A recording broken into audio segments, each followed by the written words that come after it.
Take it away, Ed. Okay. Well, welcome everyone to the second pairing of the Storytelling Association of California, Northern and Southern California Story Swap Groups.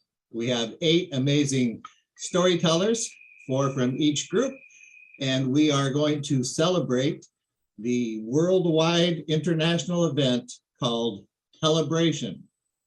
And Fred Laskowski from the Storytellers of San Diego will introduce the event to you.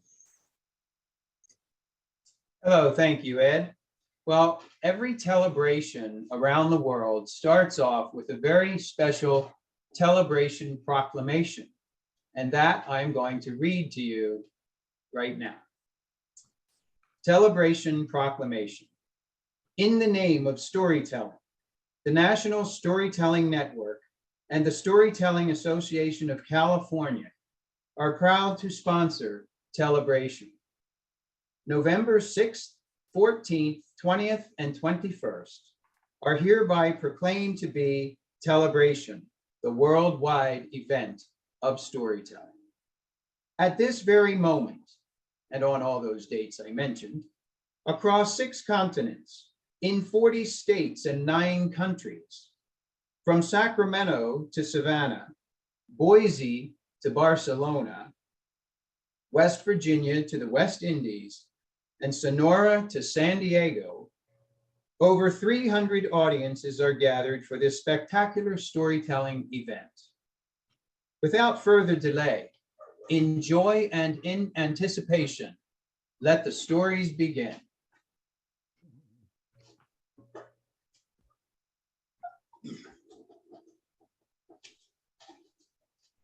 I'm Mindy Donner from Storytellers of San Diego, and I get to extol the storytelling virtues of Fred Laskowski. Fred deeply embodies his characters, and it is a joy for me because more layers of meaning are revealed through that embodiment. And now, Fred, take us where you will. All right, thank you, Mindy. And I would like to add my own word of gratitude and thanks for being part of this celebration today. It's one of my favorite storytelling times of the year because it brings people together through story all over the world.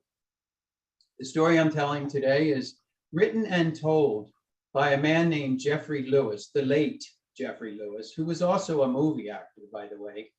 And he wrote and told many stories. I'm going to share one with you today called The Tree, and I'm going to tell it in basically the same kind of a style that he always told it, first person.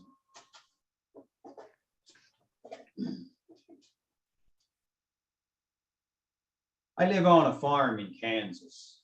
I grow wheat. Besides my 2 kids, I think I love the tree in our front yard the best. It's the only tree in that part of the country. You can stand on the seat of the tractor and look off to the horizon in any direction. It's just flatter than flat. That tree's the only thing reaching up to the sky. Pretty tall, and the branches stretch out and the leaves form a canopy goes over the house. Kind of protects it. Once in a tornado, the barn ended up looking like a mess of scrambled wood scattered all over the place. But the house and the tractor and the pickup, they didn't nearly have a scratch on them. They was protected by that tree. My kids was born on a hot afternoon. There wasn't a cloud in the sky or a breath of fresh air. My wife had been in labor the whole night before. And when they finally come, she didn't have no more strength and she died. We didn't have nobody, no doctor or nothing. It was just her and me, and then it was just me and the kids. I buried her under the tree. Well, I nursed the kids up and took care of them. Built a little platform on the tractor so I could keep them with me when I was out plowing or harvesting or whatever. I told them stories. Oh, they love to hear the stories. They love to hear about the heroes, about the great heroes in the world, the warriors and the industrialists, the great builders of cities and and the doctors and the teachers and all that. Huh. Yeah, they love to hear about the heroes. They get a real spark in their eyes. Well, when they got old enough, I started to take them to school. It was about an hour there and an hour back, and I'd do that twice a day. In between, I'd be out plowing or planting or harvesting the wheat. And then they started telling me stories. They'd come home every day after school with stories they heard about these great people, about these great men and women that they'd read about. People who were out doing things and had great dreams and would bring them into the world. Oh, they'd get such a real spark in their eyes. And I was so pleased. I was so pleased that they had people that they could look up to and emulate. I remember one day I was standing out there under the tree looking out at the golden wheat under the sun, little breeze ruffled, just like the wind across the lake. And I said, boy, that sure is about the prettiest thing I ever saw. And they came running up and they said, well, that may be, Daddy, but look at here. And they showed me this picture, this colored picture they had of an orange grove in California with the sun going down behind the purple mountains with snow on it. And then they had this other picture they showed me of an apple orchard in New York State. It had flowers underneath of it and blossoms in the trees. It was just gorgeous. And I thought, okay, now those are pretty. Those are really pretty. One day I was out working on the tractor. I was working on the carburetor, and that's kind of tricky. I mean, it takes a little figuring. Well, actually, it takes a lot of figuring. And they come running up and said, Daddy, look at here. And they had another picture they showed me. It was this of a bridge. It was this great bridge that this great man had built. And I saw it there. It was spanned out across a river with cars and trucks and trains going over it, boats going underneath with white billowing clouds in the background. And I looked at that and I thought, well, now that took some figuring. That took some real figuring, not like some old carburetor. And I was just so happy that they had these kind of people to look up to. Well, when they got a little older, they started inviting their friends over. Well, I looked at the house through their eyes and saw it kind of shabby. So one day I was out painting on the door jambs and the windowsills, kind of spruce it up a bit. I saw them out there under the tree. They was looking at something. They had it spread out on the ground underneath them. There was, the sun was coming through the leaves. Well, when I got through with my painting, I went over there to see what they was looking at. Well, they were looking at a painting. It had beautiful mountains in it, and lords and ladies and such like that. It had a castle, and horses, and lightning was bolting through the sky. It was real dramatic. And I thought, now that's painting there. That's really painting. Well, a little while after graduation, I packed a bag for each one of them. We drove down the highway where the bus comes. We sat there waiting. Some dark clouds formed up above and little rain started sprinkling on the windshield. They wasn't paying any attention to that. No, they were thinking about going off to the city. They were talking about it. They were going to meet all kind of great people and learn great things and even go to school more if they wanted to, go to great art galleries and to see what was going on in the world. They had their own careers they were so excited about. I was so excited for them. Then the bus come. Well, I give them each a hug and a kiss and as much money as I had. They waved goodbye out the window. I waved back and just stood there in the rain watched the bus disappear down the highway. Well, it was kind of quiet around the farm after that, them gone and all. About a month later, I got a letter saying everything was going fine in the city. They had apartments and they had jobs. They were meeting all kind of great people and going to art galleries and lectures and stuff. They was off on the road to their lives. And I was so happy for them. But I told them, I said, you know, you don't have to write me no more. You shouldn't be looking back here, but just keep on going with your lives. That's right, just keep on going. Oh, they're good kids and they'll do well in life, I know that. But after about a year checking the mailbox every day, even on Sundays, I decided I'd write them a letter. So I got a pencil and a paper. I sat down out there under the tree and I started out. I thought, what can I tell them? Well, about the 3 new acres I got, or the new batch of little puppies that just came. And then I went to the store and I bought me a new shovel, painted the handle bright red, you know, something to do. And then I thought, nah, they didn't want to hear about all that. Then I thought, well, maybe I could ask them about all the people they was meeting, these great people, and you know, what they was up to and everything, you know, what was going on. And then I thought, well, I really didn't know anybody's name. I finally thought of one sentence. So I wrote it down. Of course, I didn't have no address for them now, so I just folded that paper up and I dug a little hole down there under the tree in the roots there. And I put the paper in there and, you know, down in the roots and covered it over. I figured maybe one day they'd read it. That night, in my dreams, I heard a moaning and a groaning and a shrieking, and it shook my whole body. There were all these terrible sounds going on. When I got up, I thought, boy, how was some dream? Then I walked out on the front porch, and it hadn't been a dream I saw.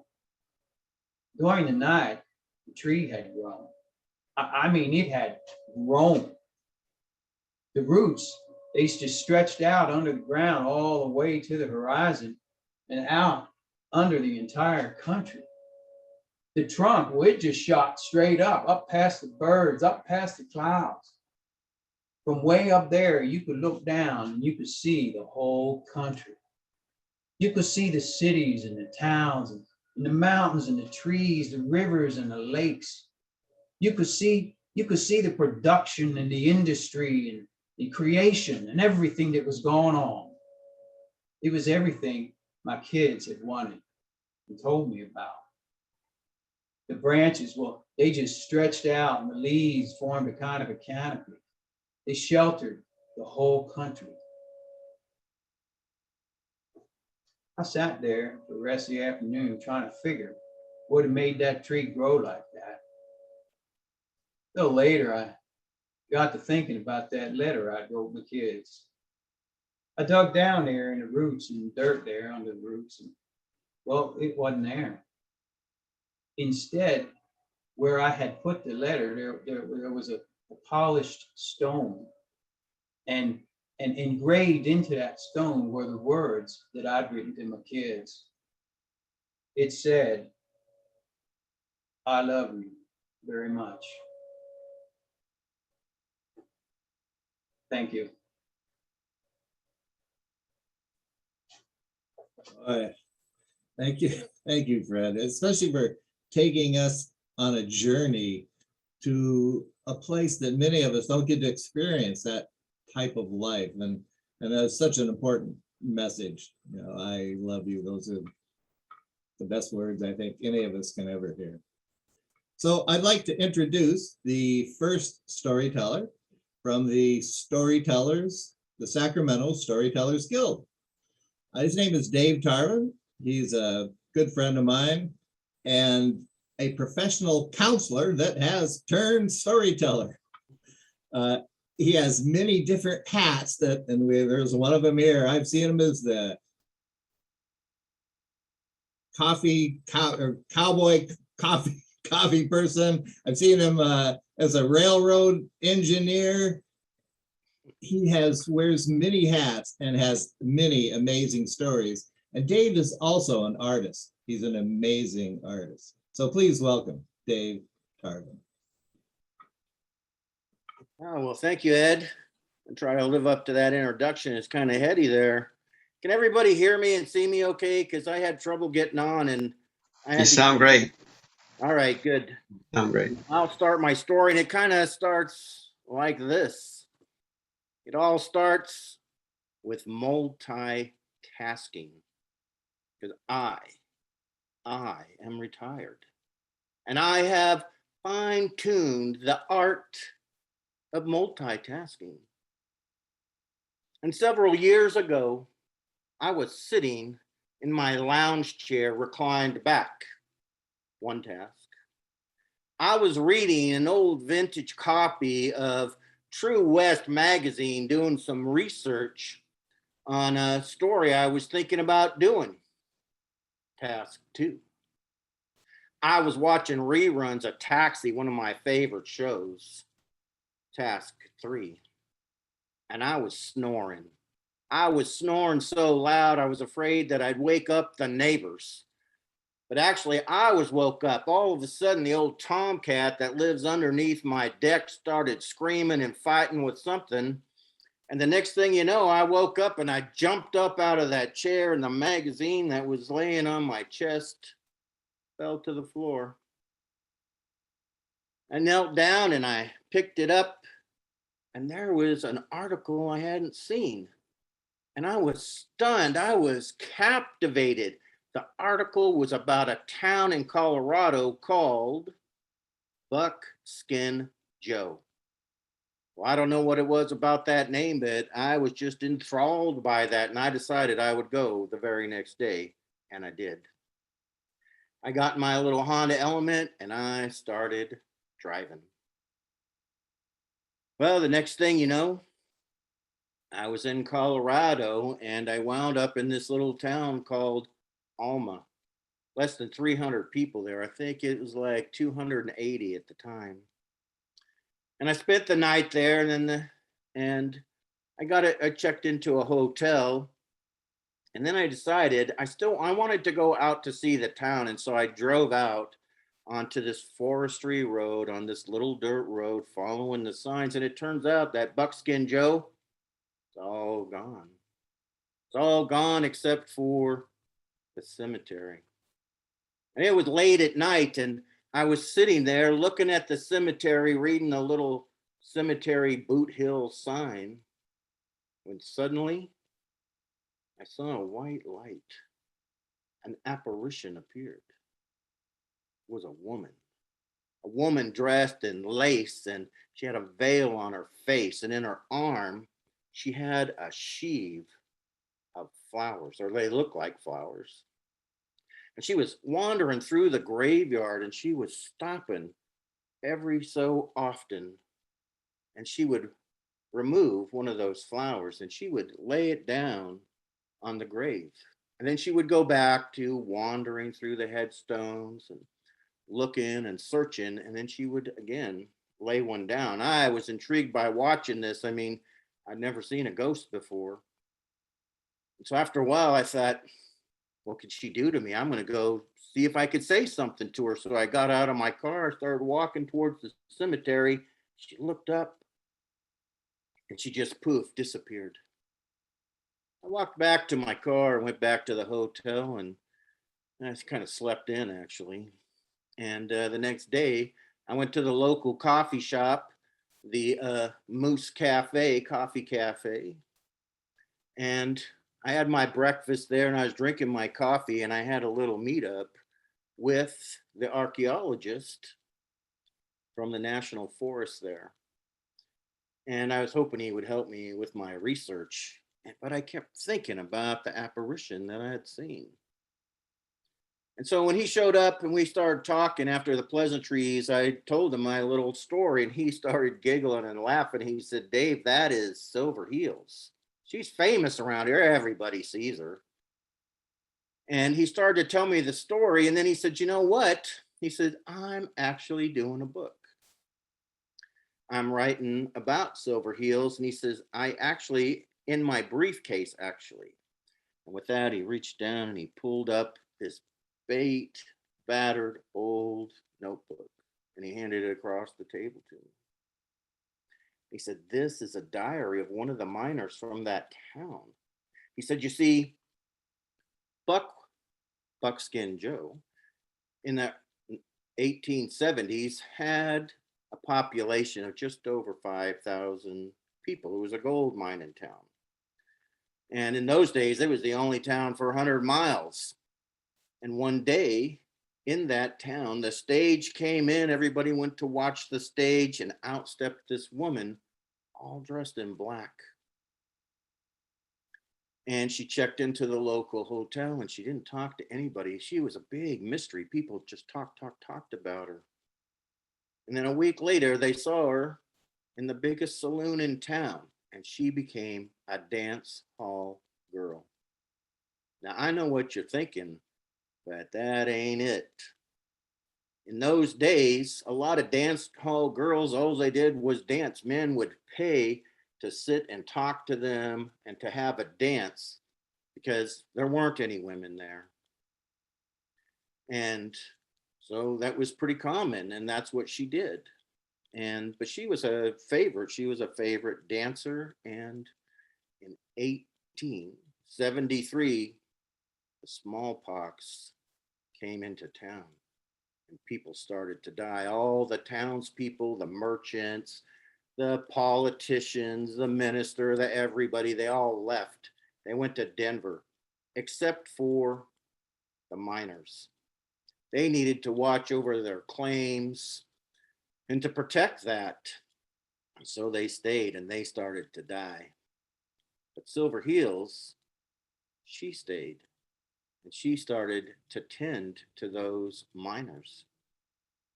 And this diary, if you want to read it, Dave, is from one of those miners. And you'll understand what that was about.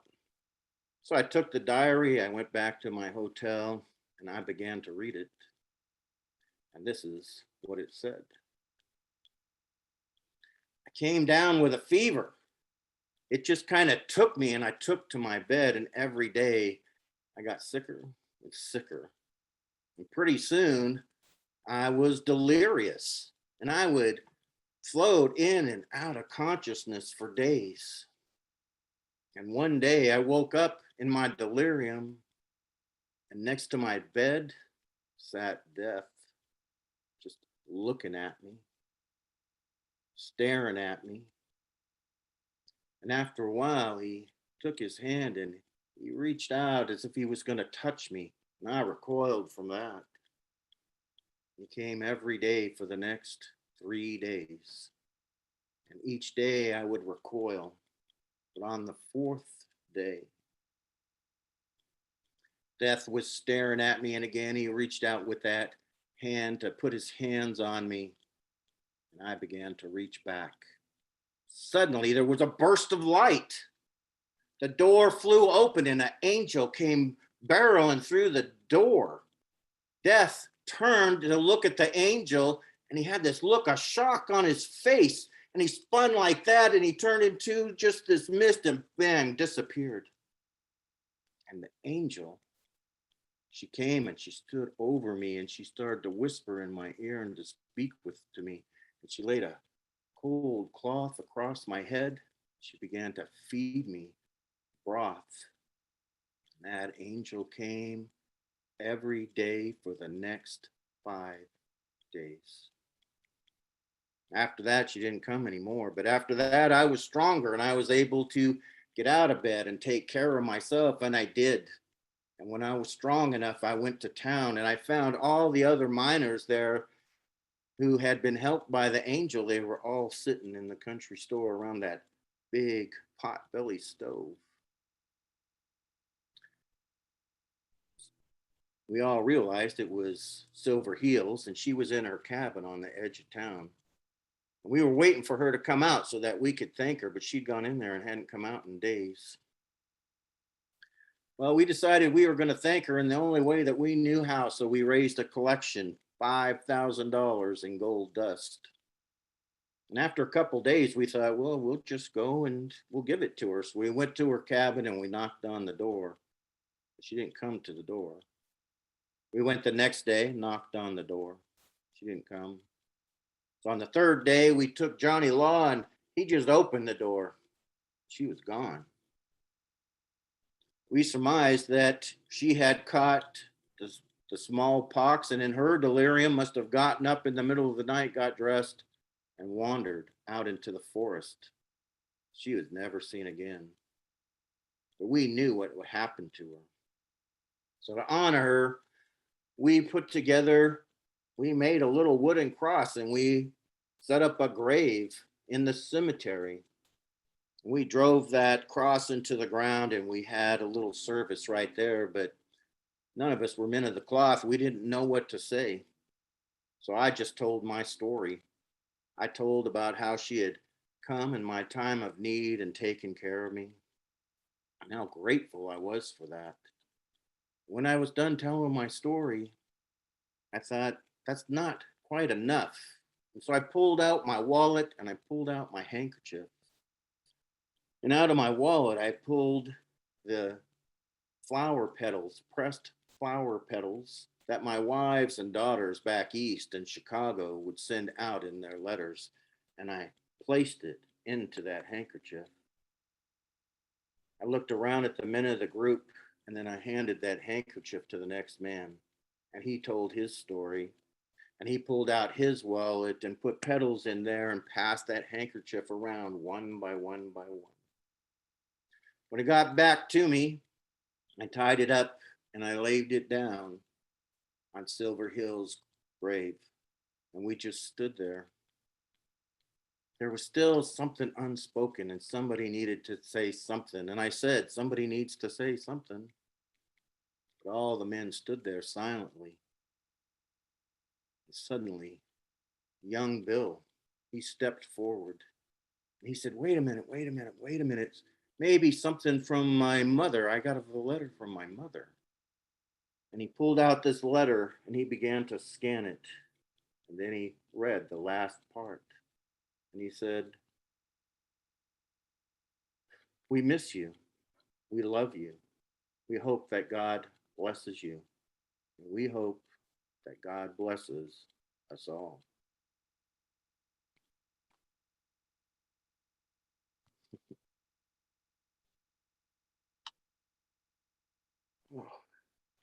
Dave, oh, I need to pause to let those images just hang in air.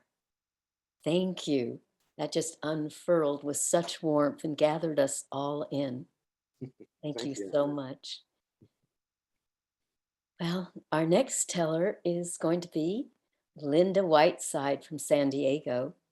And Linda is a versatile and depthful teller. She has a unique brand of humor, and she's a very focused, dramatic teller as well, which you'll see in the upcoming video. She couldn't be with us today, and so we're showing a video, I'm going to be screen sharing in just a moment, of golden blossoms. Linda works for Rady Children's Hospital in the Healing Arts Department as a storyteller.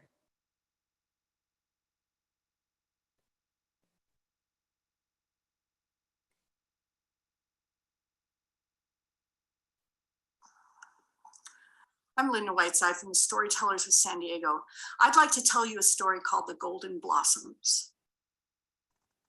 Once, there was a woman who used to hike in the morning in the apple orchard behind her home. She would bring her dog with her, and she felt such peace listening for the birds to sing and looking at the dew on the spider webs.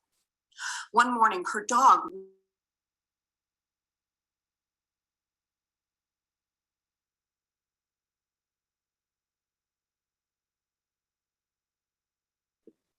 You lost sound. This bird had one wing as it should be, and the other wing broken. Now, the woman knew something about caring for birds, so she carefully gathered the bird and brought it back to her house. She wrapped it in bandages and she fed it from an eyedropper, food, and water for days and weeks until 3 months passed, and she was upstairs in her bedroom and she could hear the singing of the bird so strong and clear. She knew that it had recovered, and she carried it back to the spot where she had found it. She lifted her arms and she let the bird go free, and it flew higher and higher and higher into the sky until it was just a dot among the clouds. Then it descended and landed on her hand, much to her surprise, where it dropped a seed, and it flew away. She never saw that bird again. Now, the woman knew the importance of finding a good spot in the garden to plant a seed. It had to have just enough sunlight, just enough shade, just enough room to grow, and just enough water. When she found that spot, she carefully planted the seed, and she returned to her home that evening wondering what might grow. The next morning, when she went back to the garden in the exact spot where she had planted the seed only the day before, she found a gigantic bush. It had giant velvet green heart-shaped leaves and thick branches. Why, the bush was giant. It had golden blossoms shaped like this, not gold colored, but actually golden blossoms. From the top to the bottom, it was covered with these beautiful blossoms, and the woman had never seen such a thing. She walked up to one of them and she sighed, and as she did, that blossom opened and revealed inside a golden coin. Now the woman looked at each blossom, and each blossom opened to reveal another gold coin. Each blossom was the same, but unique and different. Now, when the last blossom opened on that bush, the woman heard a sound. Psst, neighbor. It was her neighbor from across the way. Her neighbor who had built that stone wall between their two properties. Neighbor, my, where did you get such a beautiful golden blossom bush? I didn't notice the bush when I was spying on you. When I was looking in your backyard yesterday. This bush grew from a seed that a bird gave me, the woman said. What kind of a bird was it? Was it a toucan, a mockingbird, an eagle, a falcon? What kind of a bird was it, and where might I be able to buy one? I'm not exactly sure what kind of bird it was, she said. It's one of the birds that lives in the orchard behind our homes. And the woman told the whole story to the neighbor. The neighbor listened carefully and she said, let me see if I get this right. Find an injured bird in the orchard behind our home, take it home, care to its wounds, wait for days and weeks and months until the day comes that the bird recovers and you can tell from its tune. Take it back to where you found it, let it fly in a wide arcing circle until it's just a dot in the clouds. Let it descend down to your hand, it'll drop a seed and you'll never see the bird again. Plant the seed and the bush will grow. Is that how it goes? That's what happened to me, the woman said. And that neighbor didn't say thank you or I appreciate you. She just went out into the orchard to look for an injured bird. Now you might imagine she didn't find one that way. And so she went back to the stone wall that she had built between their two properties, and she took a giant stone, one that filled her entire hand. She walked out in the orchard and she listened, trying to hear bird song from a nest. And when she did, she threw that rock at the nest, and a bird fell to the ground injured. The neighbor gathered the bird and jogged back to her house, tended to its wounds, and fed it water and food. She paced back and forth on the floorboards of her house. She didn't have time to be quiet. She didn't know that to heal, precious beings need to feel safe and comforted. Now, walking back and forth and back and forth and back and forth on the floorboards of her house, she waited for 3 months. And indeed, when 3 months had passed, she heard the bird sing clear and strong. She took the bird back to where she had found it. She unwrapped its bandages and watched as it flew in a wide arcing circle until it was just a dot in the sky amongst the clouds. It descended back down to her hand, dropped a seed, and flew away. The woman, that neighbor, she never saw the bird again. She didn't have time to look for the best part in her garden to plant the seed. She was too impatient. And with her hand, she just dug out a spot in the dirt, put the seed in, covered it up, watered it, and started to walk away, thinking she'd have to wait overnight for the blossoms to appear on a bush. But instead, a beautiful green, heart-shaped leaved velvet vine grew up from the ground. As it grew faster and faster until it was up through the clouds before she could even wonder. Now, she looked on that vine for golden blossoms, but she didn't see any. And so she said to herself, because she was the only one there, looks like I'm going to have to do some climbing. She started to climb that vine, hand over hand over hand over hand. She climbed the vine, and as she climbed the vine grew faster and faster. She looked left and right and up and down to see if any of the golden blossoms would appear, but there were none. She climbed for what seemed like an eternity. But because the vine was also climbing as she climbed, when she got to the top of the vine, she fell off the vine onto the hard surface of the moon. Now she looked around, left and right, forward and backward for those golden blossoms, but none appeared. She looked down at the beautiful earth, blue and green and round. She looked around at the moon, all gray and dry and full of rocks.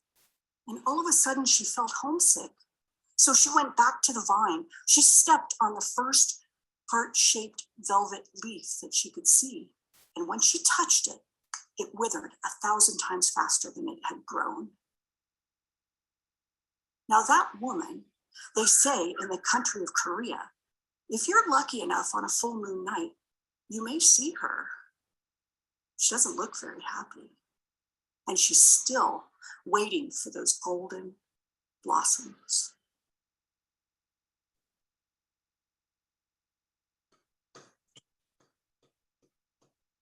All right. Well, I'm so glad that the video came through for us. We practiced this quite a bit, and I have never heard Linda before, so I'm very excited to hear, and especially her expressions and the positive message for all of us. Our next storyteller is from the Sacramento Storytellers Guild. Her name is Gloria Jones. She has told with us for the last few years. I met her from seeing one of her performances as an actress with the Celebration Arts Theater Group. She has performed at many different theater events, and she has performed for us quite a few times with her wonderful stories. And she said her parents really inspired her. They were teachers, and they shared stories all the time. So, please welcome Gloria Jones. Thank you. Thank you so much. My story is entitled The Airport. I am old. I am older than the hills. At least that's how I feel anyway. My usefulness to society is a drink long drained. And so I am here at an airport awaiting a metal bird that will take me to my next base of operation. Away from my home of 40 years, away from the garden I so carefully tended, away from my friends, away from all the comfort that I know. I do not want to go, but the choice is no longer mine. My children and their children have appointed themselves caretakers over me. I am infirm, so I will go. My grandchildren have been tasked with my care for this journey. They are frazzled with this assignment. They are young, in their 20s, and the frailties of the old are disconcerting to them. They are at odds with each other over how best to carry out their mission. I sit here while they go to find lunch and probably berate one another over the charge of my meds and bathroom needs. My wheelchair and depends make this errand a particular challenge for them. The airport. Ah, the airport. It vibrates with purpose. Even those who sit still exude expectation. This places the second hand on the face of a living clock. I smile at myself, even giggle a little, because these days, children don't know what a minute hand is, let alone a second hand. Everything is digital now. As I smile over my ancient ruminations, a little girl smiles back at me. I am pleased that she noticed my smile, received it as a gift, and returned it to me. That is a kindness, and I am touched. I turn my attention to her and her party of travelers in the adjacent waiting area. There are 6 of them. Most strikingly, I see a double stroller occupied by 2 small male passengers, both near or under the age of 2, I would guess. It seems that they have been here reasonably content for a while, but now they begin to make themselves heard. They are unhappy in their rolling jail, refusing to be placated by bottles or treats. Their mother is stressed. The older couple I take to be grandparents give what assistance they can, but to the babies, mom is light and warmth that they seek. I must recall that these are COVID babies.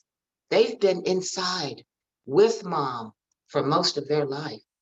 And this is a new and frightening place for them. They are not accustomed to so many faces, so many people. And then as I look at them, I recall with an ache of longing those days of being the center of my children's universe.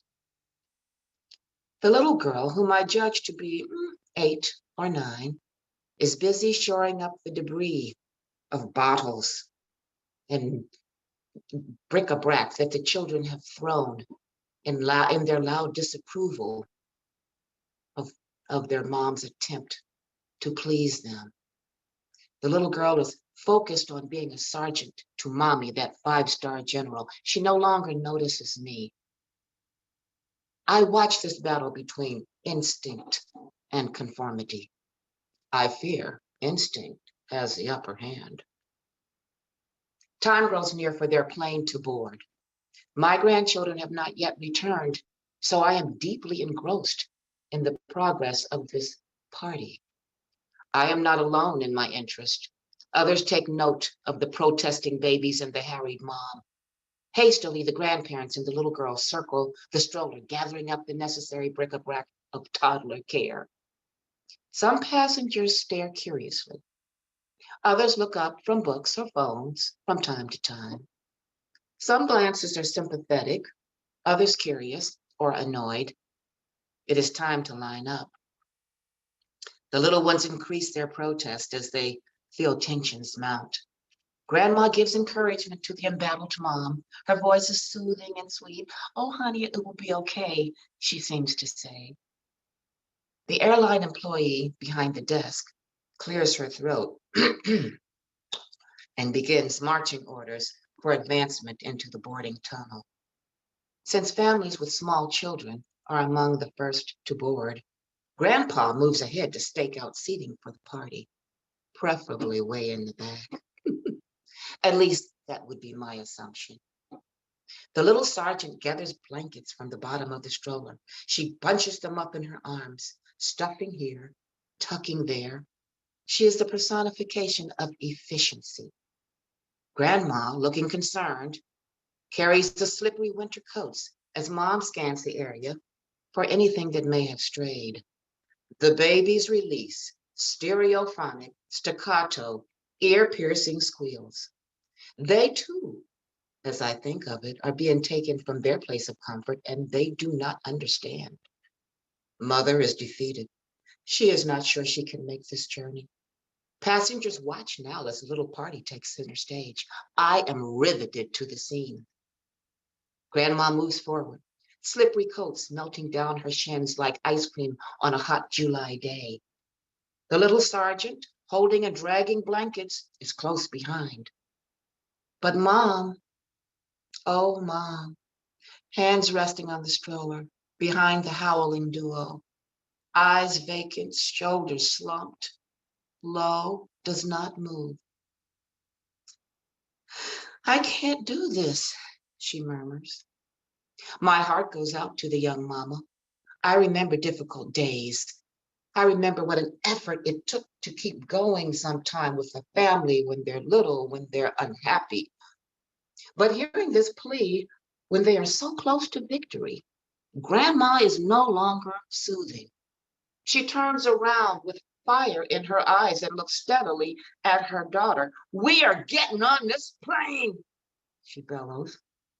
She does not care about onlookers or slipping coats or dragging blankets or the screams of the boys. They will plant their flag on this hill. The battle will be won. Mother breathes deeply and moves ahead. As they disappear into the tunnel, I breathe a sigh of relief. Oh, thank God. They will make their trip. I see my grandchildren approaching in the distance. And reflecting on the scene that I had just witnessed, I review my own situation. Like the babies, I am fearful of a future I cannot know. And though I hide it well, I am resentful of this move. But as I look at my sweet approaching grandchildren, I understand their nervousness and foreboding about making this trip with me in tow. In spite of my feelings, I must become like the little sergeant and do all I can to cooperate in every way and ease their tensions.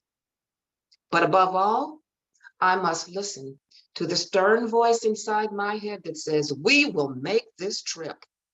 I will plant my flag of victory on a new hill, in a new place, in a new time. Thank you.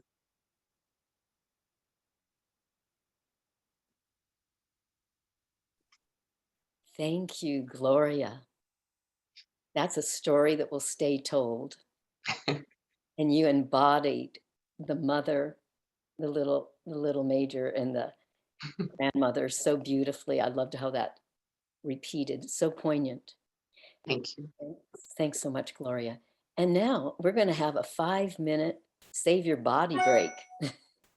So we'll be calling folks back in just about 3 minutes after 4 or something like that, or a little bit before then, I can't do math right now. I'm thinking about other things.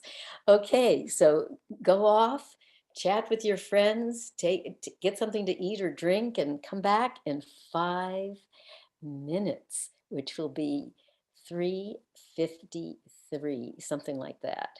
Okay.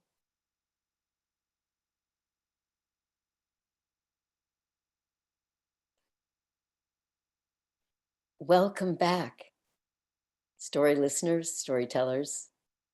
We hope you've had a refreshing break. I'm introducing our next storyteller so that we stay on time. And he is David Schmidt, no newcomer to SAC. David Schmidt is from San Diego. We're lucky to have him 6 months of the year. The other 6 months, he has an abode in Mexico City. It's well known that David speaks 9 to 12 other languages and is a world traveler. In this story, he is employing the most beautiful language that he knows, which is the language of music and song. And I might guess that the story spun from the ballad. I'll have to ask David.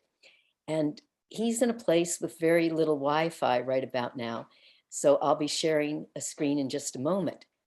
David has a book.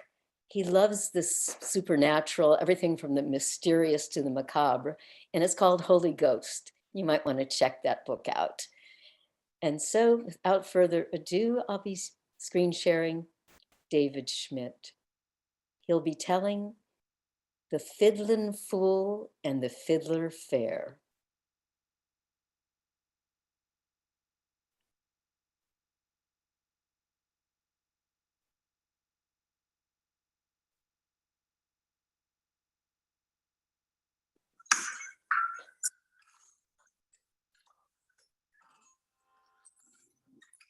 Oh, Mary, oh, Mary, oh, the dreadful wind and rain. Oh, Mary, oh. The picture is frozen. Oh, Mary, oh, the dreadful wind and rain.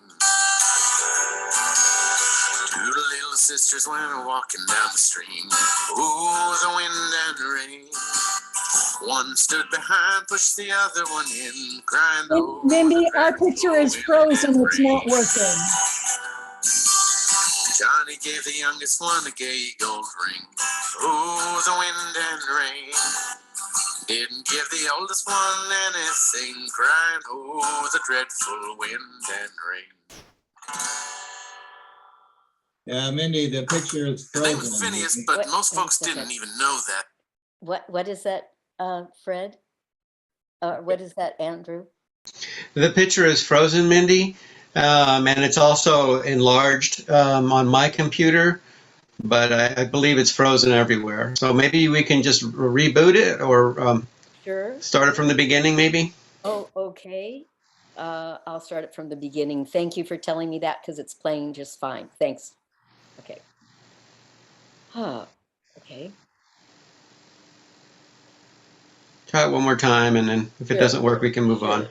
Sure.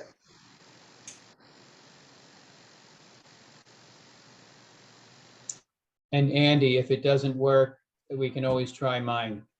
They didn't call him that. They called There him you go. the half-wit. Now, he lived in Athens, Georgia during those hard Reconstruction years, and he would stand on the main street of Athens, Georgia, and he would just stand there, slack-jawed, staring at the ground. And folks and carriages and horses walked past. They gave him a wide berth, and Phineas, he just stood there, staring down at the ground, sort of a perpetual child. He never spoke, and he never looked anyone in the eye.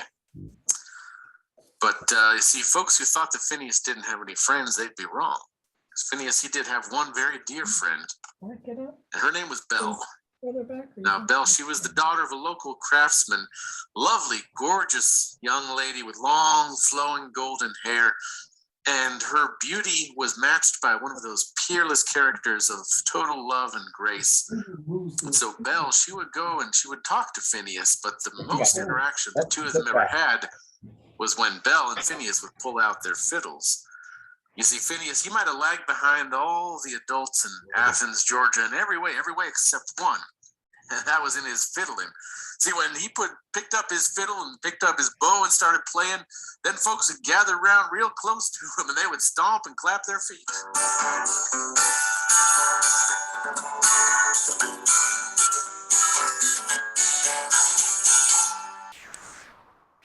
Now, when Belle, she played her fiddle along with Phineas, folks, they'd look at them and say, hey, look over there, there's the fiddling fool, and there's the fiddler fair. Fiddler fair and the fiddling fool. Now, they just loved to hear them play, but they'd reach out to shake Phineas's hand. Still, he never spoke. He never looked anyone in the eye, but when he was playing with Belle, folks, they saw just a little hint of a smile on his lips. Now, sometimes folks would walk by and they'd be walking down Main Street, they would see Belle and they'd say, hey, Belle, off to see your friend, the fiddling fool? And Belle, she would just scowl at them and wander off. See, when that happened, that wasn't Belle at all. That was her sister, Mary. Mary was the oldest. And Mary, her beauty, she matched Belle in her outward beauty, but unlike Belle, Mary's beauty was only skin deep. Mary, she had one of those taciturn characters that combined just all the most toxic elements of a sense of entitlement and a lack of any drive to exert herself. She felt that life had unfairly stolen some unearned privilege from her, And well, she was one of those folks who longed for the days of the plantation, the aristocracy. So Mary, she resented Belle's kindness and her goodness. Well, one day, she was betrothed to marry Johnny. Johnny, he was the son of the mayor, actually pretty well off. And their family didn't have much money. Everyone was congratulating Belle, everyone except Mary. Mary, her anger just seethed and boiled inside of her. So she had to take it out on someone, you know. So when Mary heard about her sister Belle getting engaged, she went looking for the fiddling fool. She went and walked right up to Phineas. She said, "You hear that? She never loved you. She never cared about you. She never could love you. Just a half-wit. How could she love you?" Phineas, he listened, but just stared at the ground. He didn't look her in the eye. Nobody knew if he understood. But ever since then, folks, they didn't see Phineas on the main street of Athens anymore. And they didn't see him on the front porch of Belle's house with his fiddle tucked up under his arm either. Nobody really knew where the fiddling fool had got off to. Well, the wedding date, it was coming up closer and closer, and Mary's anger just bubbled up inside of her. She couldn't stand it any longer. 5 days before the wedding, it was a cold, rainy, windy night. Mary, she went to Belle's room and she invited Belle to go walk along the banks of the Oconee River with her. They walked along, the wind was whipping at their skirts, and Belle said, "Sister, what a dreadful night for a walk by the river. Why would you ask me out on this dreadful night?" Mary smiled. She said, "I have something to give you." She put a mother of pearl necklace around Belle's neck. Belle said, "Oh, Mary, it's lovely. Thank you so much. I just wanted to congratulate you for your wedding. Let me fasten it behind you." She stood behind Belle, fastened the necklace, and then pushed her into the churning water of the Oconee River. She watched Belle thrash around crying out for help and watched those long, thin, slender fingers of Belle's disappear beneath the surface of the water. Now she went running back to the house, covered in rain, went screaming and crying about something about slippery rocks and an accident. And everyone searched the banks of the Oconee River, but they never found Belle's body. Johnny went into mourning. Belle's father went into mourning. And then a really cold autumn was coming up. Folks were chopping extra firewood for that autumn. Everyone kind of forgot about that tragedy. Everyone except Mary. See, Mary, she couldn't stop thinking about it. She was tormented by the guilt, nightmares, images of her sister's bloated body. October came around. Mary was lying in her bed, couldn't get to sleep, and she thought she heard fiddle music off in the distance, playing the saddest, most lonesome tune you ever heard.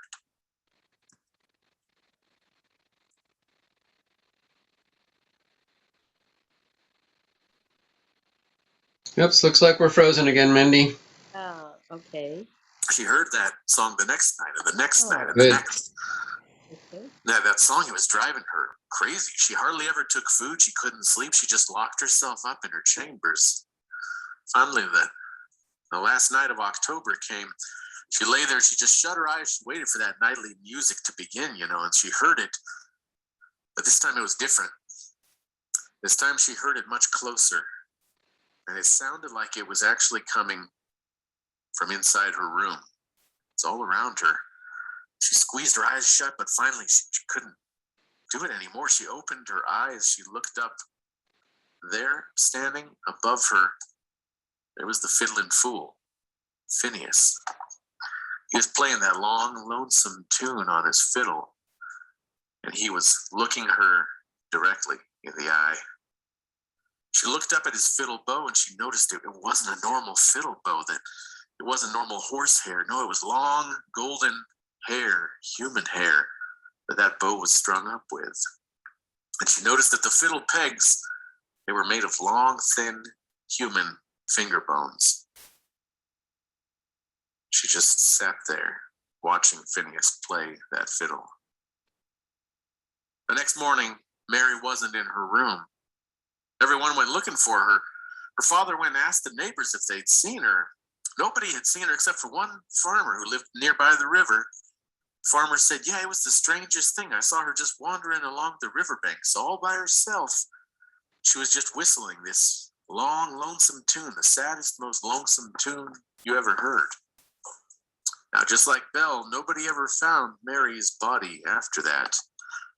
Many years have passed since then, but they say that to this day, in Athens, Georgia, you can go down to the banks of the Oconee River. There's a walkway, pedestrian walkway right in downtown Athens.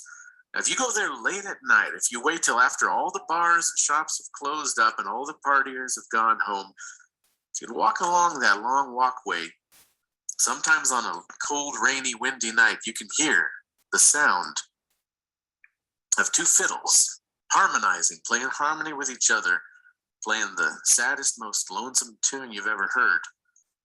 And every now and then you'll hear a third sound along with them, the sound of somebody whistling that sad, lonesome tune.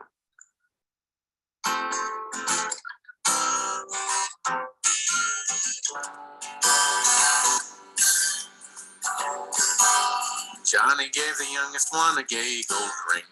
Ooh, the wind and rain. Didn't give the oldest one anything, crying, oh, the dreadful wind and rain. She pushed her in the river to drown, oh, the wind and rain, and watched her as she floated down, crying, oh, the dreadful wind and rain. Made fiddle hair of her long finger bones, ooh, the wind and rain. Made fiddle pegs of her long finger bones, crying, oh, the dreadful wind and rain. And he made a fiddle bow with her long golden hair, oh, the wind and rain. Made a fiddle bow with her long golden hair, crying, oh, the dreadful wind and rain. And the only tune that fiddle could play was, oh, the wind and rain. Only tune that fiddle could play was, oh, the dreadful wind and rain. The Fiddling Fool and the Fiddler Fair.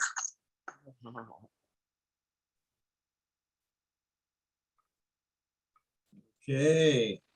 Well, David and Absentia, thank you for creating that video and sharing that with us. I always enjoy listening to your guitar playing and singing. And I'll tell you what, I am driving along the river tonight up to a friend's house. So I'm going to make sure the windows are rolled up and everything's locked up tight. Thank you for your detailed descriptions. You bring everything to life. And I feel like I'm on the porch, just wanting to hear the next thing you're going to say. So thank you. Appreciate it. Okay, our next storyteller is from the Sacramento Storytellers Guild. Her name is Karen Daly. She's had an interesting career working, checking out homes that were infested through working with the city. There were rats and things. She's got some amazing stories about going into homes that were infested with all kinds of vermin. However, I don't think she's going to tell that story tonight. She's a longtime member of the Toastmasters. She's joined them in 1990, and she's part of the ASAP's Fablers in the Toastmaster group. She's also been a member of the Sacramento Storytellers Guild since 2010. She's been our board president, our treasurer, our vice president. She's everything, and she really keeps our storytelling guild in line here. So please welcome Karen Daly. Thank you, Ed, for that wonderful introduction. My story is called The Joy Box. This takes place at Christmas 1972 at my sister's house. It was a large house and we had a large family. And it was the first time in many, many years that all of us sisters and brothers were going to be together to celebrate Christmas. It was an exciting time, and especially because I had two small children who were looking forward to seeing their aunts and uncles. My son was just about 3 and my daughter was just turned 4. So it was Christmas to look forward to. And Grandpa decided that he was going to play Santa Claus because we always made one of the men be Santa Claus and put on the hat and was Mr. Ho-Ho for the evening as we started opening presents. Now, I have to tell you, the year before, my son, who had just was about 1.5 years, thought he should help everyone unwrap their presents. So he was the first one in tearing all the paper. So I had tried to teach him that this year, let everybody open their present unless they ask for help. So he would stand in front and watch each person open their present. And then he felt like he was part of it. So we had, as you could tell, when you have 10 people and a huge Christmas tree at my sister's house, it was loaded with presents. I mean, we had presents going out the sides, almost to the front door. It was very exciting. But after we thought we had opened all the presents, Mr. Ho-Ho, Santa Claus, said, "Wait a minute. I think I see a couple more presents behind the tree." And he climbed back in the tree and he brought out 3 very exquisite wrapped boxes, gold and white wrapping with these extravagant, beautiful gold bows. Certainly nothing that any of us had ever wrapped. And he said, "Oh, there's one for Galen, one for Karen, and one for Maureen. Now you have to open them all together." What? What is this that we're getting? So put them all on our laps. Now, these were not small boxes. These were quite large boxes.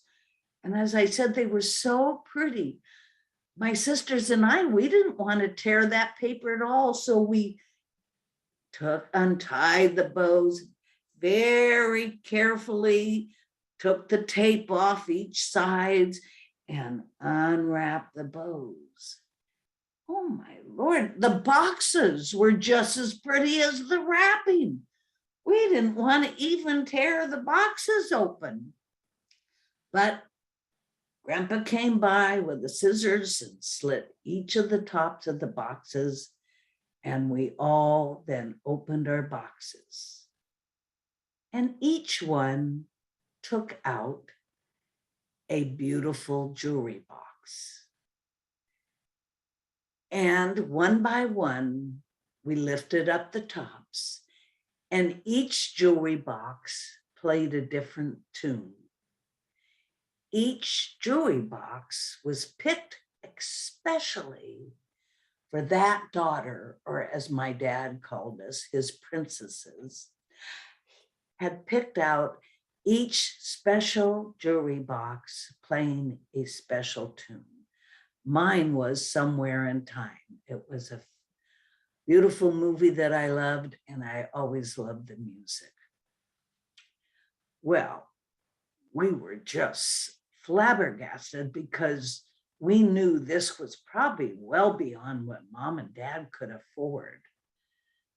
But they told us we were special, and this was the first Christmas we'd been together for approximately maybe 10 years.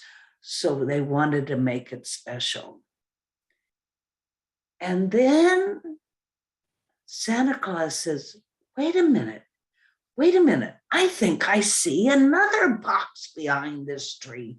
And he goes around and climbs in the back from the other side of the tree and brings another box out. even more exquisite than the ones that we had. And this one had a beautiful silver bow. It was so beautiful. We all took pictures of just the beautiful box.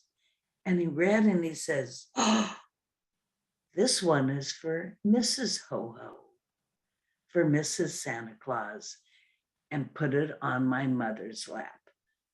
Now, all eyes were looking at my mother, but especially my son. He was so excited. He went over and said, oh, Grandma, what did you get from Santa Claus? And she very carefully, as we all did, untied the bow, just taking the tape, barely putting a rip and each side and opening it. And again, another gorgeous box was inside. And slowly, as Grandpa slit the top of the box, tears started coming down my mother's eyes. And she opened the box, and there was the most beautiful little jewelry box in the shape of a swan. Now, see, my dad had gone shopping with my mom for all these beautiful boxes. And she had seen this jewelry box and fell in love, but knew it was way beyond what they could afford, especially after buying 3 boxes for their princesses. So she just left the box. But my father had noticed, and he went back and bought that special jewelry box just for her. But when she opened that box and saw that swan and opened it to the song, I'll love you forever, with the tears running down her eyes, my son let out, Grandma has a joy box. And from then on, it was always called her joy box. Thank you.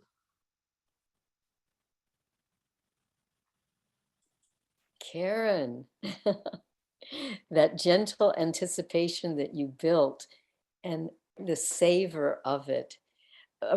It was a little bit of that, the way we savor the O. Henry stories. Thank you so much for the cadence of that story that matched the music, I believe. Thank you. So here's some more storytellers from San Diego. Patty Christensen and James Nelson Lucas.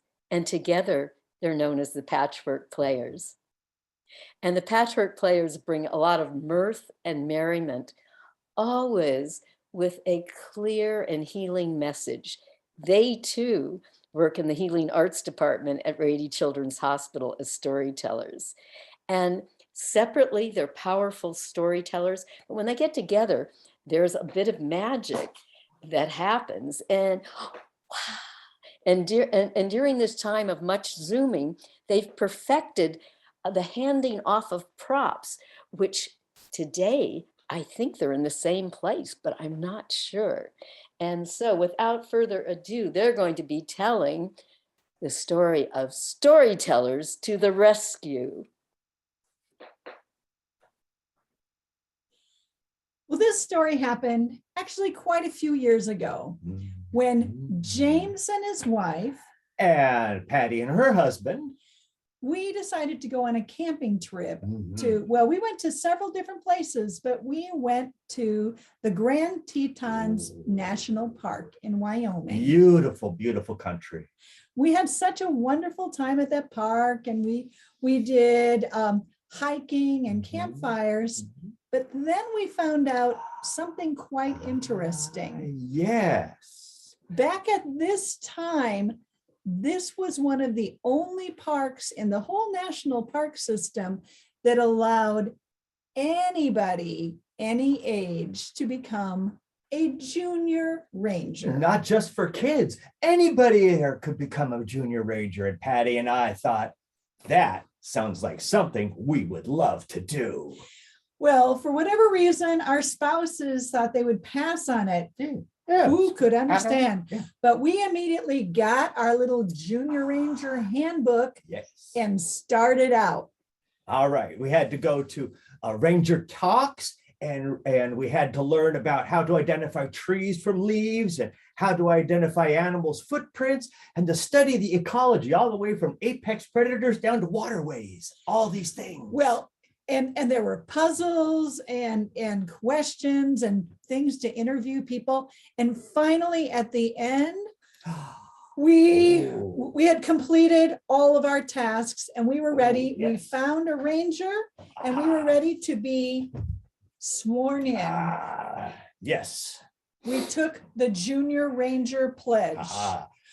I promise to appreciate, respect, and protect our national parks. Well, this we got badges. Oh, yes.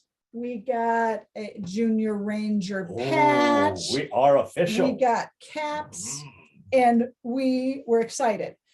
Just in case you wonder, since then they have expanded, and at any of the national parks, you too could become a junior ranger. Yes.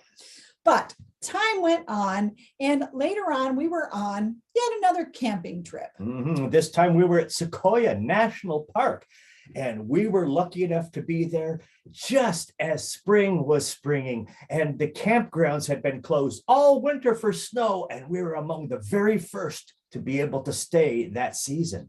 Now, a similar thing actually happened during COVID. At the beginning of COVID, they closed down a whole bunch of national parks. And one of the very interesting things that happens, if the national parks are closed or areas are closed, the animals take over. They imagine that, the animals taking over in the forest. Who knew? Who knew? So we arrived and we were excited. We stood in line. There was quite a few people there for this first weekend that the campground had opened. They were all lining up waiting for their camping spots. And while we were waiting, one of the park rangers walked out to give us the scoop. All right, ladies and gentlemen, everyone pay close attention. This is bear country. These are wild lands. Now, we have been closed all winter, and the bears, some of the baby bears that were born over the season, haven't even seen people yet. So be very careful. Now, bears smell they have great smell, and they smell food. If they smell your food, they're going to want to come and eat your food. So take all of your food and put it in your bear lockers. Take all of your toiletries and put it in the bear lockers. Anything that has any sense of smell to it, the bears will smell and they will come to eat it. Put everything away, lock everything safe. A fed bear is a dead bear. Be careful. Take good care of the bears. Protect your food. Protect the bears. Well, not only were the rangers going around, but even in the restroom and at campsites, big posters. Signs everywhere. Signs. So luckily, the four of us were experienced campers. We knew how to keep a clean campsite, and we had everything all set, cooked a nice dinner, and we're sitting down just enjoying the peaceful quiet of an evening. And then suddenly,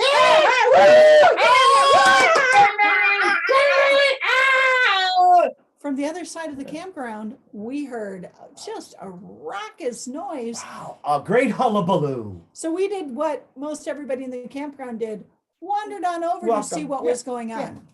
Well, it turns out that at one campsite, a family was getting ready to make s'mores, and they had taken their marshmallows out and put them on the table for just a second.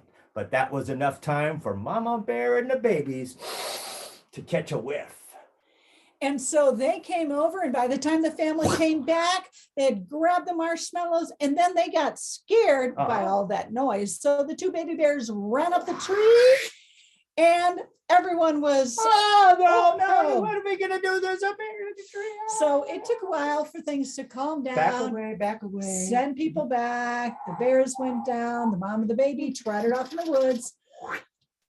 Oh, we walked back shaking our head. I don't know. There were signs everywhere. The ranger gave a talk. I don't know why. You'd be thinking they would notice. But as we were almost at our campsite, there was a group of, well, middle-aged guys standing in the road looking very, very nervous. Well, it turns out that their children had been so terrified by this bear experience that they had all locked themselves in the car and refused to come out. This was a group of 5 families. Nobody had ever been camping before. They borrowed some gear and went off, and they told their kids, this will be so fun. But now the kids are crying, begging to go home. Bears are here. And so they said, we don't know what to do. This is the worst vacation we've ever had. They're afraid they were going to have to pack up and go home and everything. But James's wife looked and said, you know what? These 2 are storytellers. They could probably go talk to your kids. Yeah, we would love to tell stories to the kids, give them calm down. And wouldn't that be, give them a nice different experience than the fear of the bears. So we walked on over to this kind of large SUV that had, 10 kids locked in there. Dad had it rolled on the window, and he announced, okay, kids, don't worry now. I brought over a couple of park rangers who's going to talk to you. But we're not, we're just storytellers. But wait, hold on. We remember Yes. our junior ranger. We're not official Sequoia Rangers, but we're a junior ranger to the National Park System. That sounds like we're qualified enough. So we said, let's do it. Yes. So we start off on our emergency ranger response bear talk. Okay, kids, raise your hand if you're scared of bears. So all the kids raised their hand except for like one 6th grader. He was no, I'm not scared at all. Well, what's he doing locked in the van? Yeah, I think he's really scared. Okay, said, okay, here's the real deal, kids. Bears are generally more scared of you than you are of bears. Yeah, bears can be dangerous, but cars can be dangerous. You don't walk in front of a car when it's on the road, and so you don't feed a bear when it's in the forest. It's not gonna hurt you. The bear wants to protect its children just like you. The bears are just like, they noticed those other people, they left some marshmallows out. They smelled them. Yeah. And so if there's food out, the bears think it's food for them. And then one kid said, oh, do you mean, should I take the hot Cheetos out of our tent? Yes, please take the hot Cheetos out. And another kid said, oh, but we were told the bears like to eat children. You know what bears really like to eat? They like to eat berries and fish. They don't want to eat children. We want you guys just to know, during the day, us park rangers are on duty. We'll take care of you. But if they came around at night, do you think your dads would keep you guys safe? And they all went, no, our dads aren't scared at all. Our dads, that would be really, really good. Of course, they were over there. Right. Others were worried. And James whispered, should I tell them that more people are killed by deer? Yes. I said, no. Bambi's much more dangerous than bears. No. Don't tell them that. We said, this is camping. It's really good. If you guys are safe, it should be safe. The mama bears over there, they want to protect you just like your mamas want to protect you. So what do you think? You guys ready to get out? And they all looked at each other and said, okay, let's go. Opened the door and they all climbed out and went back to their campsite. And pretty soon we heard guitar music around a fire. Kumbaya, my Lord. Kumbaya. Oh, and one of the dads came over and said, one more question. Do you think it'd be a good idea if we put like some raw hamburger out on the street? We could get a good photo of them? No.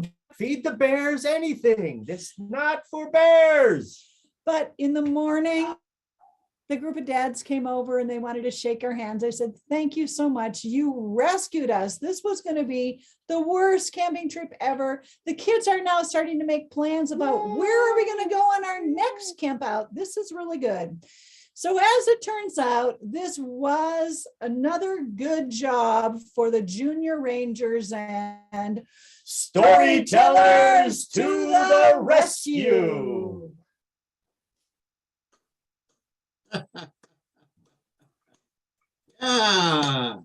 that was so much fun. Wow. I want to be a ranger now. And I'm so glad I got to meet some rangers, some real rangers. tandem telling.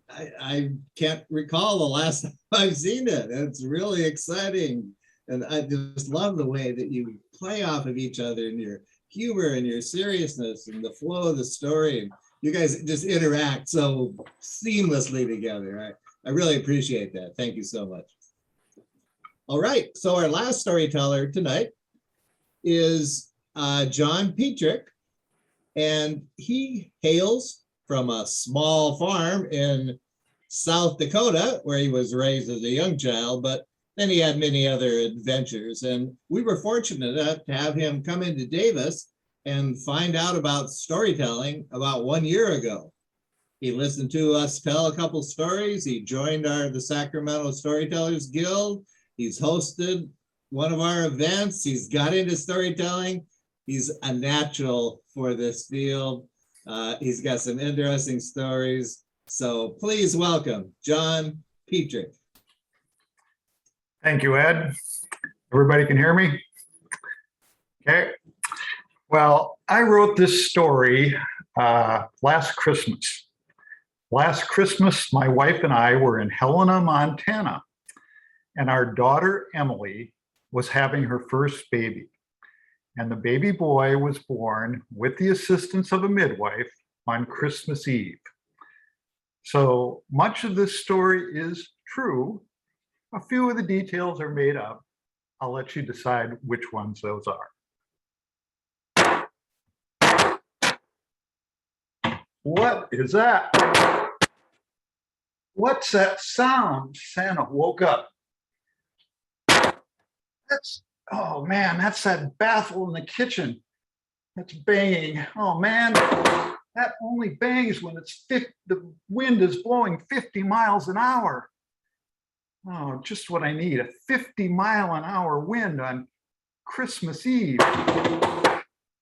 But it was 2020 after all plans out the window. 2020, nothing was going to be easy. Well, Santa had been doing this midnight ride for hundreds of years, but 2020 presented new challenges. Why, how was he going to deliver presents to these houses that were in quarantine or lockdown? And what about these houses that were infected and didn't even know they were infected? Santa couldn't risk being a super spreader, spreading this disease from every house throughout the entire world. And besides, his jiggling belly and white beard put him in a few vulnerable categories himself. Well, Santa and his elves had come up with a COVID strategy. Santa was going to put a red wetsuit over his warm clothing, and at every stop, one of his elves was going to spray him with a disinfectant. But to do this, he was going to have to carry hundreds of gallons of disinfectant and an extra elf. So he was going to need a much bigger sleigh and probably about 4 more reindeer. Now, even in normal years when he had 8 reindeer, it was really hard landing on some of these smaller roofs. And now we had the wind too. Well, Santa's mind already worried about the day he just got up. And he put on his coffee and he got his phone and he went to the weather app. Oh man, this horrible wind, it's all across North America and much of Central and Northern Asia too. And it's not gonna let up till tomorrow morning. Well, with this heavy sled and this wind, would this team be able to keep up? Would they be exhausted? Well, even in normal years, he had a tough time delivering presents to every girl and boy in the world by dawn. If he was held up by this wind, what would happen? What if some of the children didn't get presents on Christmas? Santa couldn't bear to think about it. Well, Santa had a COVID plan, but he didn't have a plan for both COVID and this wind. All day, Christmas Eve, he and his elves tried to come up with a strategy. They sprayed one of the reindeer with a lubricant with the idea that it would lessen the wind resistance. But the reindeer overheated and got loopy from the fumes. They checked the internet, they did everything. They did not find a solution. Well, midnight came. Santa cracked the whip and way into the sky they flew. But as soon as he turned into the wind, the sled almost stopped. The pelting snow hit his face like shotgun pellets. And just as he had been concerned about, his team was exhausted. By the time they reached Montana, the team needed a rest, and he was already half an hour behind. He had to get them some rest, and he had to find some way to alleviate this wind. Just past the state capitol in Helena, he saw a house with lights on and landed in the backyard. He knocked at the door. An old guy, gray beard, balding, came to the door. Santa! What, Santa? Wow! Santa! Come in, Santa! Wow, can I get you a eggnog or hot chocolate or something? Yeah, eggnog would be great. I gotta let my reindeer rest for a while. He watched as the old guy topped off the eggnog with a very healthy dose of brandy and poured an even stronger one for himself. Santa's eyes widened as he heard moaning inside the house. Oh, don't worry about that, Santa. That's my daughter, Emily. She's having a baby, Santa, tonight. She's having a baby. Emily and the midwife are back in the bedroom. Santa sipped his eggnog and the brandy warmed him and mellowed him. He told the old guy about his problem. Well, Santa, Emily and Joel, they're real Montana outdoors people. They hike and backpack and fish. They got all sorts of gear. Maybe they got something that would help you. The old guy took Santa into the back bedroom and opened a closet full of boots and pants and coats and gloves, all in the latest wind-resistant high-tech fabrics. But what really caught Santa's eye were the baby gifts laid out on the bed.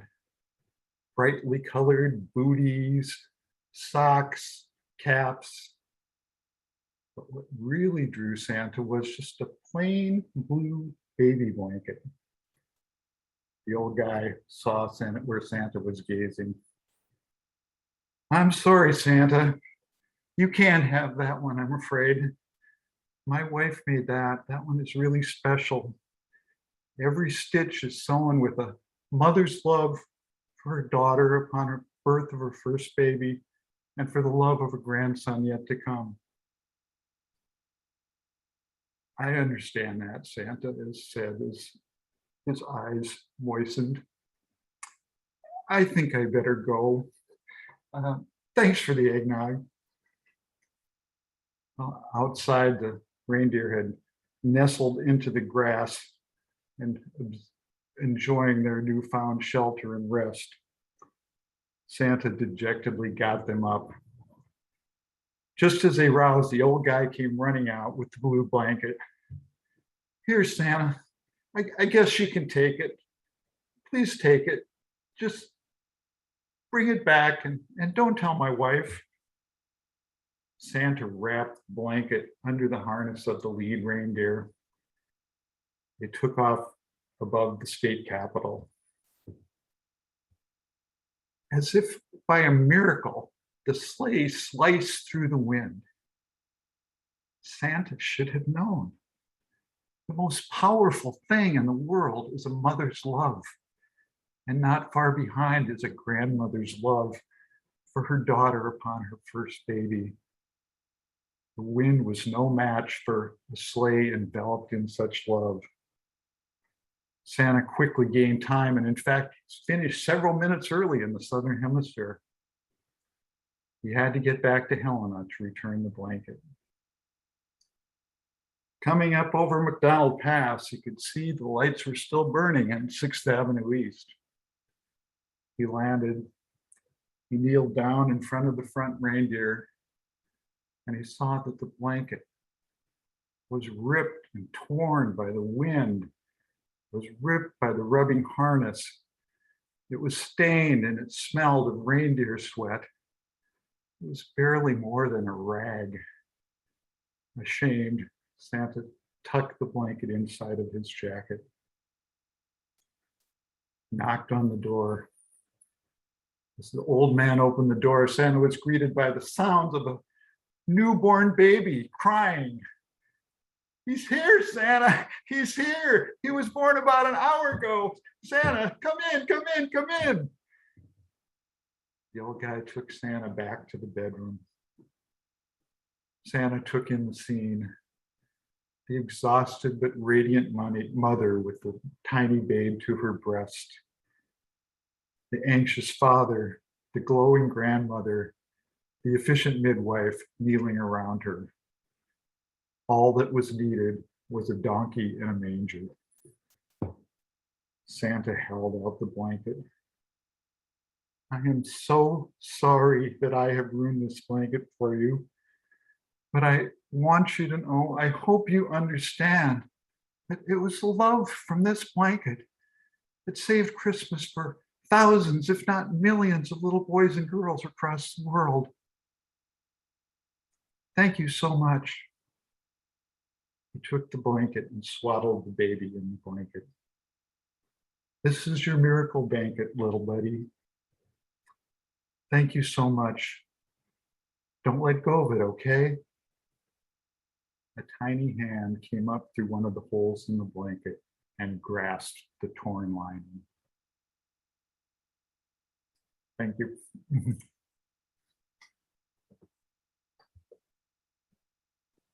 John, so skillfully and finely woven a tapestry of a story. Thank you so much. And I love the juxtaposition of the red wetsuit and the elves disinfecting and with the blue blanket. It was just, those images are just were great together, although separated. So thank you, John. You have completed our program, and I'm going to hand this back to the capable hands and heart of Ed. All right, thank you. And thank you all, storytellers, and of course, the amazing listening audience. We're going to bring up all the storytellers now. So if you in the audience would just give everyone a little wave of appreciation. I think we're all coming up here slowly but surely, except for our two people that are not with us, that are in another place sharing their videos. But we have enjoyed this pairing between the Sacramento Storytellers Guild and the Storytellers of San Diego. We paired last year. The communication has been fantastic.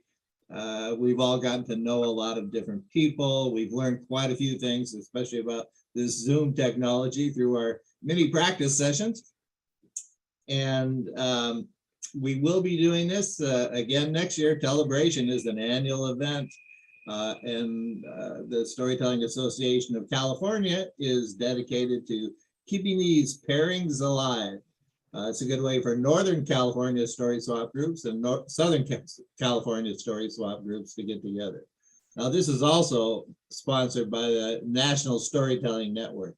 And if any of you feel like it, you can go to their website, National Storytelling Network, and leave a donation.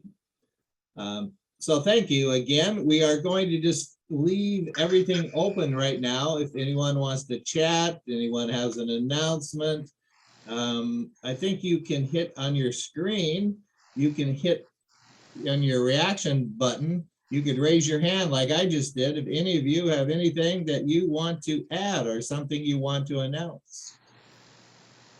So Andrew, can you bring up everybody? Okay, I'll Yeah. just unspotlight everybody too, so we can all be on at the same time. Nice. Okay. And All thank right. you to Mindy and Ed for their amazing and wonderful emceeing skills and leading us through this experience. Thank you to them. And thank you to Andy for being our technical genius behind the scenes. Yeah, definitely. Thank you. Thank Well you. done, Andy. Thanks a lot, guys. Yeah, it especially took us a while, and Andrew getting us together to figure out how to show these videos. I mean, it's a new process for many of us, so that went pretty well. You know, just a couple little hitches, but nothing. But nothing.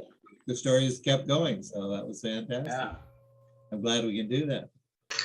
Well, And we hope- I just want to say I loved seeing the two people telling the story together. I think what a creative idea. And I'm going to have to get together, see if there's one of our storytellers in our Sacramento group that we might come up with a story where we could feed off each other. I thought that was so exciting. Thank you for showing us how to do it very professionally. Yeah, very well done. We want to tell you that telling a story with another person it's similar and different than just solo telling, and it's also similar and different than theater stage acting. So we tend to do a tandem work called story theater. Yeah. So thanks so much.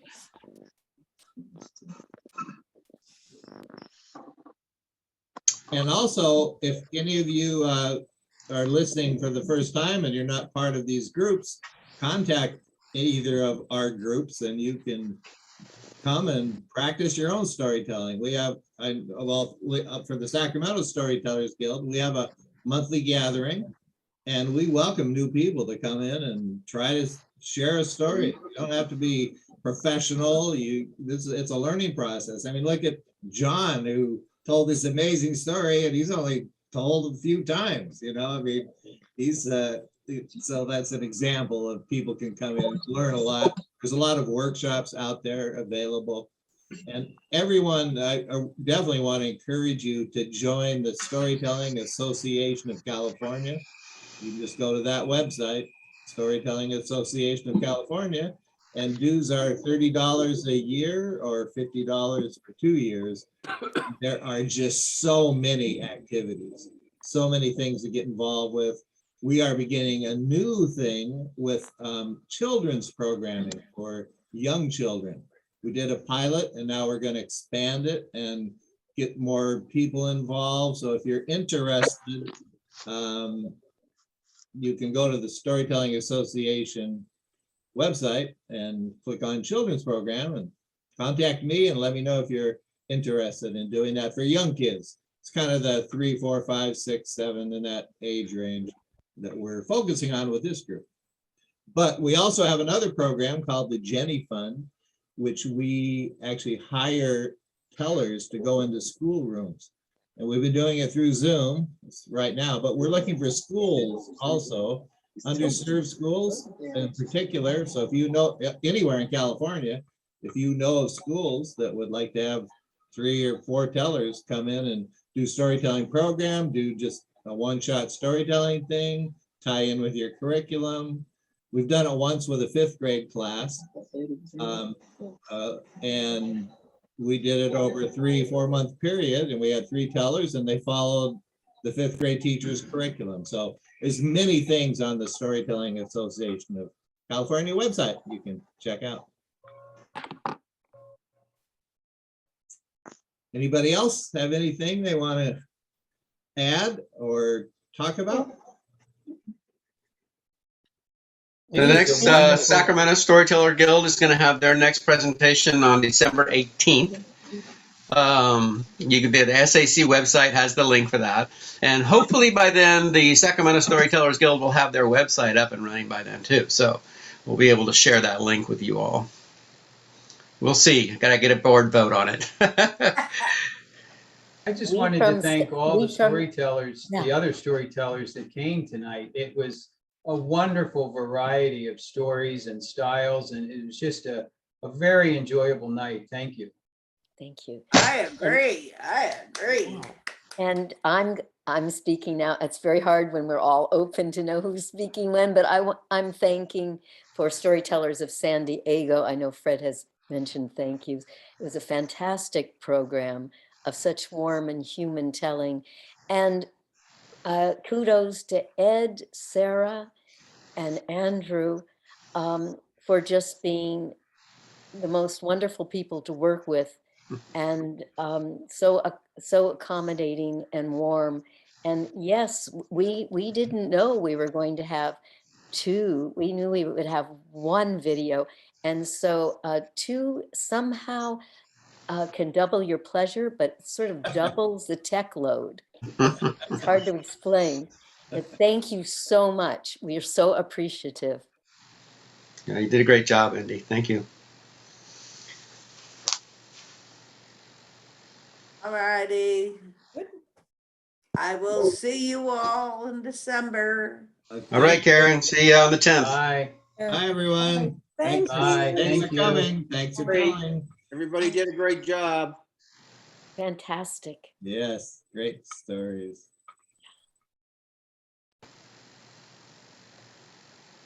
Okay, Andrew, I'm off. You're I'm off? heading up. I'm heading up to Oregon and Seattle here for about 3. Woo!